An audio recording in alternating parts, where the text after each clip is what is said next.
এবার বইয়ের টানে শ্বশুরবাড়ি অবধি মাঝরাতে ছুটে গেল সার্থক। বন্ধুরা ভিডিওতে লাইকটি দেখতে থাকুন।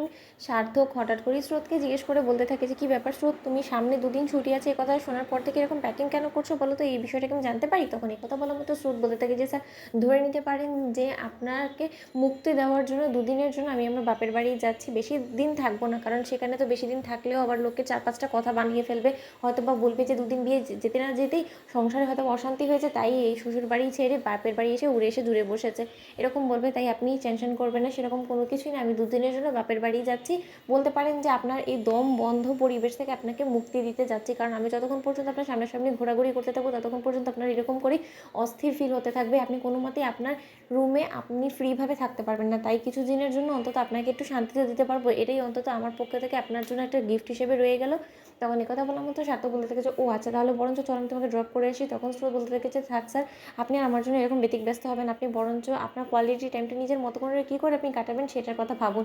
ওদেরকে কথা বলা মতো স্রোত যখন নিজে থেকে বাপের বাড়িতে যায়, ঠিক সেই সময় নীলু বলতে থাকে যে, কী রে স্রোত, তুই অষ্টমঙ্গলার আগেই যে মুখ উঠিয়ে এখানে চলে এলি, কী হয়েছে আবার, তোর শ্বশুর বাড়িতে অশান্তি হয়েছে কিনা? দেখেছো তো, আমি তোমাকে বলেছিলাম না যে রায় দিদিভাই যারই বিয়ের কাজ করুক না কেন সেখানে অশান্তি না হয়ে কোনো রকম কোনো উপায় নেই। তখন রায়ের মা বলতে থাকে যে, নীলু, তুমি মেয়েটাকে কোনো কিছু না বলতে দিয়ে কী করে নিজের মন করা কাহিনী বানিয়ে ফেলছো বলো তো, তোমার কি লজ্জা করে না? তাই তোমাকে বলি যে তুমি কোনো সময় তোমার এই অপয়া মুখ নিয়ে মানুষের সামনে এসে হাজির হবে না, তাও তোমার লজ্জা হয় না?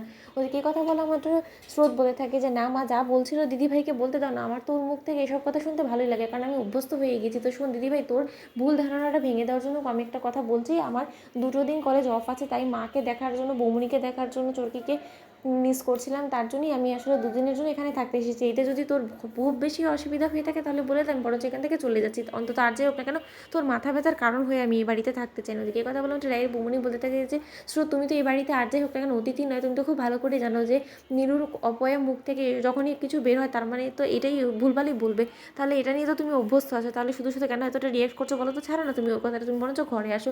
আজকে কি ভালো হতো যদি রাইও বাড়িতে আসতো, তাই না?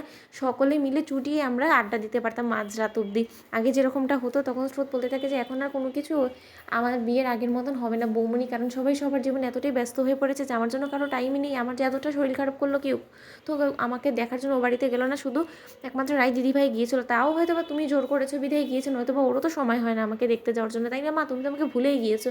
তখন রায়ের মা বলতে থাকে যে, না রে মা, আমি তোকে ভুলিনি। মাকে কোনো সময় নিজে পেটের সন্তানকে ভুলতে পারে বলতো? তখন নীরু বলতে থাকে যে, কই মা, আমার বেলা তো এরকমটা বলো না, আমি তো তোমার চোখের সামনেই ঘুরঘুর করি, কিন্তু তখন তো আমাকে কোনো রকম কোনো আদর বা স্নেহ কোনোটাই করো না, তোমার তো চোখে শত্রু হয়ে দাঁড়িয়ে গিয়েছি আমি। তখন রায়ের মা বলতে থাকে যে, তুমি কাজই এরকম করেছো যে তোমাকে আমি সহ্য করতে পারি না, বোঝোই তো, তাহলে থাকছো কেন? তো বন্ধুর ভিডিওটি ভালো লাগলে লাইক শেয়ার করে সাবস্ক্রাইব করতে ভুলো না।